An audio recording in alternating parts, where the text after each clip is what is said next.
Kasih karunia dan damai sejahtera Allah Bapa kita dan anaknya Tuhan Yesus Kristus menyertai saudara. Amin. Shalom, saudaraku yang terkasih di dalam nama Tuhan Yesus Kristus. Senang bisa menyapa saudara di tempat saudara berada hari ini dalam dimensi yang berbeda, tetapi dalam dunia yang sama. Sebagai insan yang diciptakan untuk Tuhan, sebelum melakukan rangkaian aktivitas kita pada hari ini, marilah kita mengawalinya dengan memuliakan Tuhan lewat pujian kita dan mendengarkan firman Tuhan.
Lalu Yesus memandang murid-muridnya dan berkata, "Berbahagialah hai kamu yang miskin, karena kamulah yang mempunyai kerajaan." Saudaraku yang terkasih di dalam nama Tuhan Yesus Kristus, judul perikop kita hari ini adalah tentang ucapan bahagia dan sekaligus peringatan. Ini nampaknya adalah sesuatu hal yang bersifat irasional, bahwasanya di manakah letak dasar berpikirnya sehingga orang yang miskin menjadi sosok yang paling berbahagia. Karena dalam kemiskinan mereka harus terhibur sebab mereka akan mendapatkan kerajaan sorga yang tiada taranya dengan apa yang diberikan oleh dunia ini. Tetapi sebelum kita sampai ke sana, kita harus berhati-hati terkait tentang teks ini, bahwa sebenarnya Tuhan tidak menyuruh kita menjadi miskin secara massal. Tetapi kita melihat bahwasanya adalah bagian dari prioritas yang sedang Yesus Kristus sedang tekankan dalam teks ini. Bahwasanya teks ini disampaikan oleh Yesus Kristus kepada murid-muridnya dengan berkata, "Berbahagialah kamu yang miskin, karena kamulah yang mempunyai kerajaan Allah." Pertanyaannya saudaraku, apa yang terjadi dengan murid-murid Tuhan Yesus Kristus? Mereka memiliki latar belakang pekerjaan mereka. Dan kita melihat bahwasanya Simon Petrus sendiri memiliki background sebagai seorang nelayan.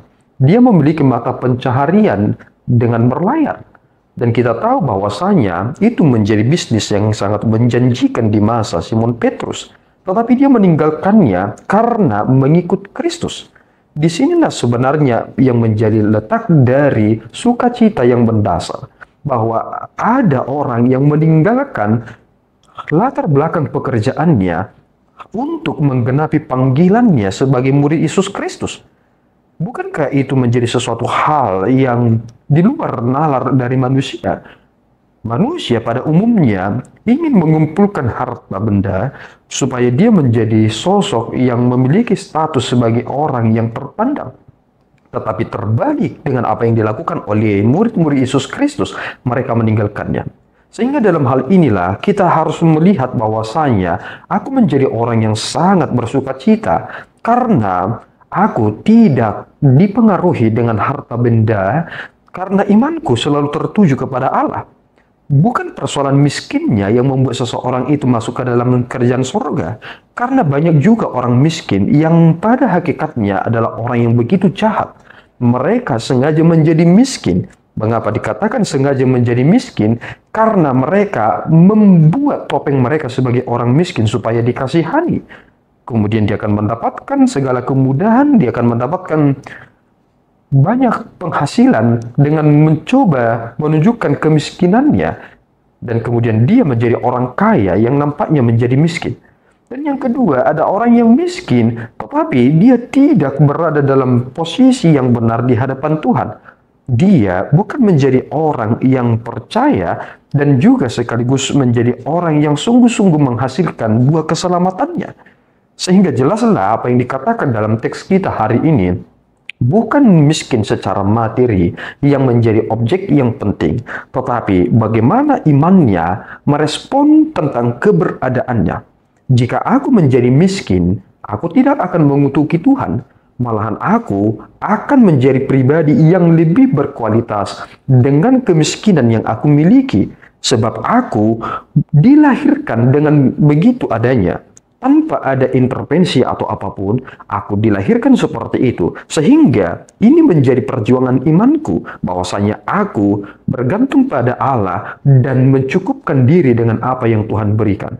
Mari kita memperhatikan tentang keberadaan kita pada hari ini. Karena Yesus Kristus pernah menghardik atau menegur orang-orang kaya. Karena orang-orang kaya tersebut telah terhibur dengan apa yang mereka miliki. Dan apa yang dikatakan Yesus Kristus kepada mereka, celakalah engkau orang-orang kaya, karena kekayaanmu telah menghibur engkau di dunia ini. Mereka terlena dengan kekayaannya. Mereka melupakan tentang tugas panggilannya sebagai manusia yang diciptakan segambar dan serupa dengan Allah, yakni untuk memuliakan Dia. Tetapi ada orang yang miskin betul, tetapi mereka lebih mendahulukan Allah. Ingat saudaraku, siapa yang harus kita dahulukan di dunia ini? Apakah diri kita, ataukah kekayaan itu, ataukah Yesus Kristus yang adalah Tuhan dan Juru Selamat kita?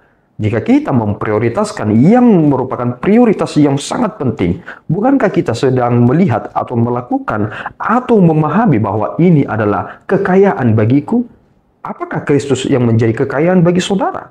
Jika Kristus adalah kekayaan bagi saudara, saudara harus mampu mengatakan bahwa kemiskinan pun adalah penghiburan bagiku. Karena lewat kemiskinan itu, aku mengalami anugerah Allah dan aku penuh dengan sukacita karena aku tidak dibuang karena status kemiskinan. Kiranya Tuhan menolong kita.